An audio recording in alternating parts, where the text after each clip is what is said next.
Captain on the bridge.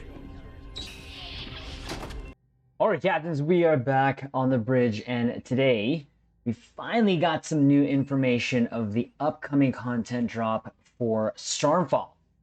And it was a form of a tweet on Star Trek Online's official Twitter account. So, on screen. So what we'll do is go over the tweet information and the blog, drop my two ECs, and then give our conclusions. Here we go.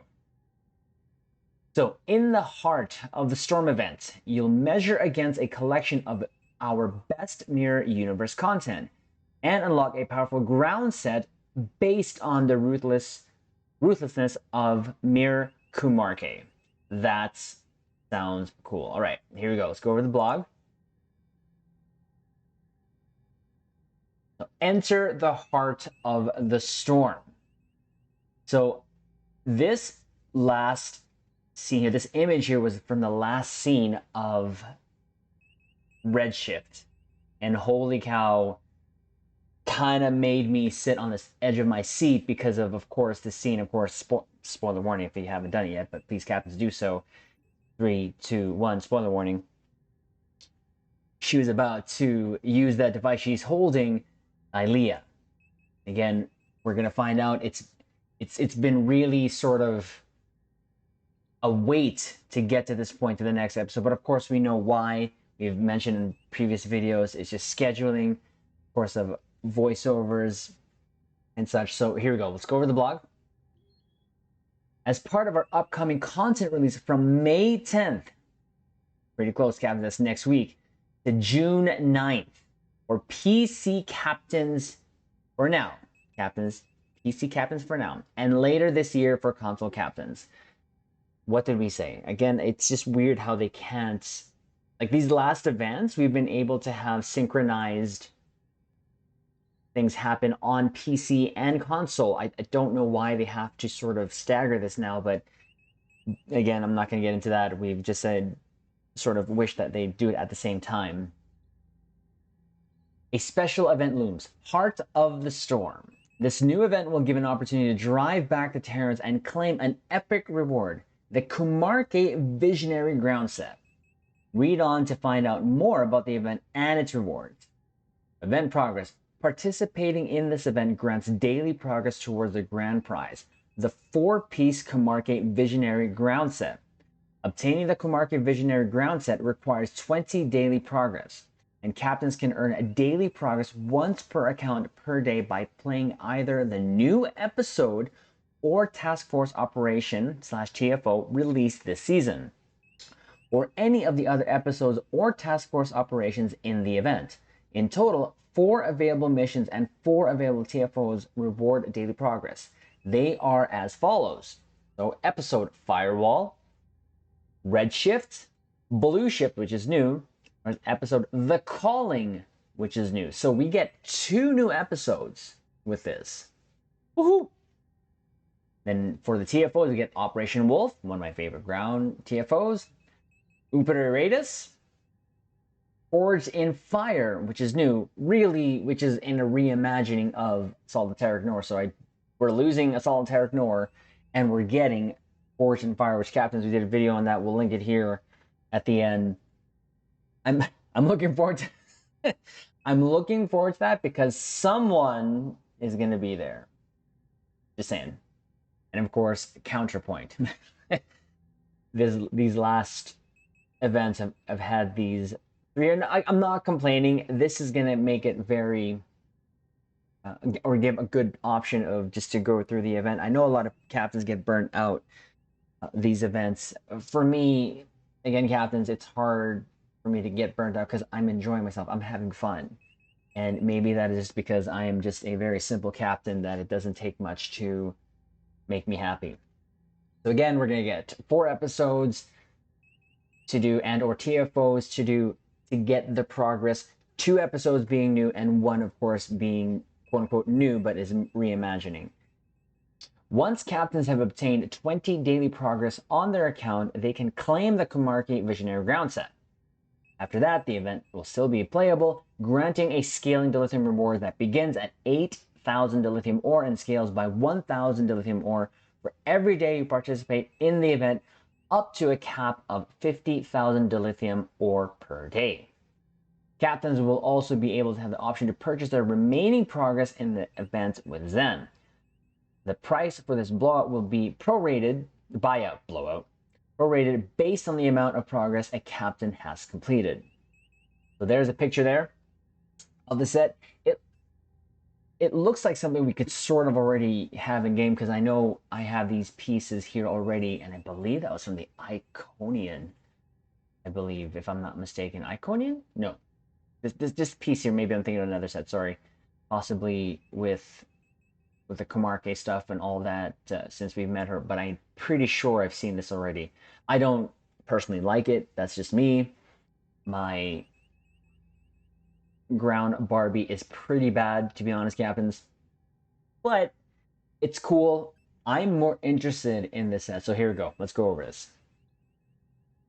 The Comarque Visionary grounds that little is known about the Comarque of the Mirror Universe. Her technology is at once impressive and distressing, soft-spoken and megalomaniacal. I know how to speak English, I promise. The lightning weapon is capable of significant electrical damage. Captains, you already know why I did a thumbnail and how I did it. And it restores the user's shield and deals bonus damage when used on low health foes. Even more potential is stored in its tertiary attack, a shockwave which converts the user's shields into electrical damage for a dramatic bonus to kit performance for the user's next kit module, or Symphony of Lightning. See below. This could have some potential funds, Captain. The armor contains an array of backup capacitors, able to restore full power to the personal shield generator at a moment's notice. The PSG itself, when its shields fall in combat, automatically deploys a drone to provide an invulnerability field around the user for a brief period of time. Lastly, the set contains a kit module, which deploys the same drone in a more aggressive role, dealing electrical damage over time to nearby foes, with bonus damage for enemies with high remaining health. Interesting. The machinations only become more dire when combined. I'm surprised I read that word. Right? Yes. Two-piece, so the two-piece set, electromagnetic force majeure. That I probably read wrong or butchered. Improves kit performance. Always like that. Improves maximum health based on a percentage of maximum shield capacity. When shields are full in combat, drains 25% of current shield capacity to provide a large boost to kit performance for the next kit module or Symphony of Lightning used.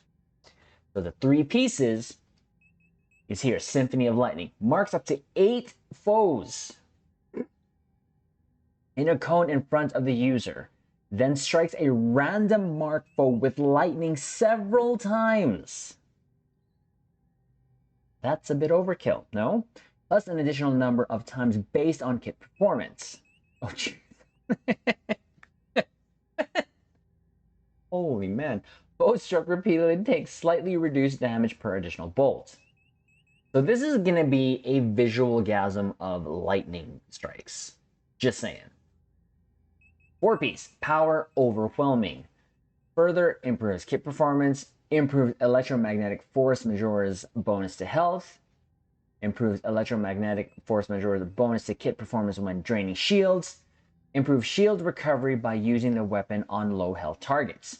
This is a special event for our next content drop and is not part of an event campaign.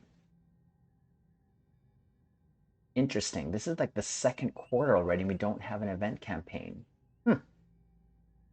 We hope you enjoyed the special events, Captains, and we'll see you in game. Okay, that's interesting. I was just thinking when I was reading through this, if I was able to use all those legacy tokens that I have to work towards already my event campaign, but it says here it is not part of an event campaign. So it's just a standalone, and that's fine. That's fine. Captains, okay, so here are more true ECs. This is going to be very fun, possibly. So we already have a lot of electrical things that do damage on ground. So first thing that comes to mind is the Sompek Lightning module that we got from the Sompek event years ago.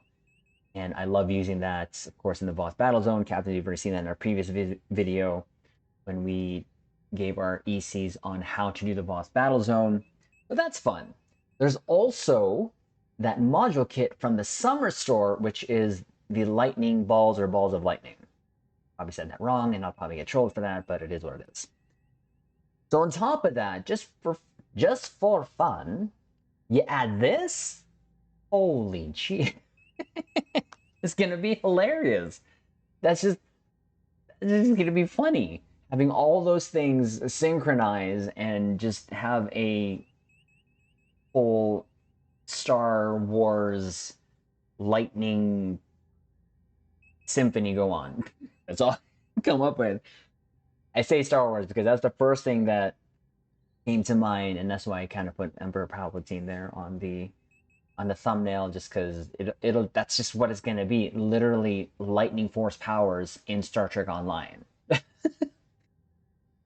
It's just gonna be for fun. Again, ground combat is not really my favorite thing. I do enjoy, of course, the boss battle zone. Other than that, Operation Wolf, which of course will work towards the event progress. I've probably one of the best ground queues that in the years here that I've quite enjoyed. Other ground queues, I try to think about it, nothing really comes top of mind except that. I mean, you have, of course, the transdimensional tactics for the Nukara Captain Panever that I use. It's fun, it's short, but it's really sometimes even annoying at that. But Operation Wolf has... Operation Wolf, let's speak on that in a moment. Operation Wolf has a lot of Terran targets. And it's only normal. I'm going to speak to this a little bit more. It would be nice if they would give us an option already to have advanced and or even elite, because a lot of captains want that sort of a little bit more challenge, because it is easy. Event-wise, it's fine. But again, if you're going to use this set, which I totally am going to use on like my alts and everything like that, I'm not sure if this is going to replace my current setup. The Nakul shield is good, but it does sound like this will provide some sort of immunity, and that's why that Nakul shield is good, because, which is an actual free reward, is when you're getting attacked, it actually gives you some sort of after images of where the NPCs can attack. This also gives you that. But again, if we're going to be using this in ground combat in Stowe, which is a little clunky, I will admit, that's why I say it's not my favorite, things will die anyways. You know, you have that set for the, that I'm using right now, the anti-gravitational containment field, which is, or whatever that's called, the suck box. We call it lovingly the suck box from the Discovery rep. Everything dies in seconds. And then you have this. This would just, for me, captains, just for me, this would be just something for fun to use. And imagine that, having fun in a game. So I'm looking forward to this, especially when it comes to the new episode for Blue Shift, Calling, and of course, Forged in Fire, which will have a certain someone there, slash here, there, here. Captains, you already know. So there it is, captains. There's my two ECs. Just thought we would drop this on its own. If there's something else that comes up after this announcement, we'll just probably do a separate video on that. But we wanted to get this out there, of course, and give our thoughts slash two ECs. I'm looking forward to this. It kind of sucks that it's not going to work towards the event campaign. Having said that, it is already the second quarter, and this goes until June. I think is what they said. Beginning here. Yeah, so June 9th. So that's going to bring us literally to the summer event, which I'm looking forward to. I always like doing the summer event because there, well, we'll talk about that when that comes in, but there's certain events there, or an event that I love doing daily because it's quick, but it's also just fun and a good break from what we have here. Now, the other thing, captains, we'll just leave this last little bit of ECs here is this event is, or any event, is always good to do after you've done it, just for the bonus dilithium and, of course, marks. So if you have new tunes, especially the Gamma Crew going on, it's a great way to earn marks. Of course, with the marks that you get, even on tunes that you don't necessarily need marks on, you can always convert those into dilithium ore and still use that to get some Zen, or at least that's how I have been doing it. So, guys, there you go. Looking forward to this. Anything else that comes out, you know we'll drop the 2 ECs, but until the next vid, we'll leave it on this. Live long and prosper.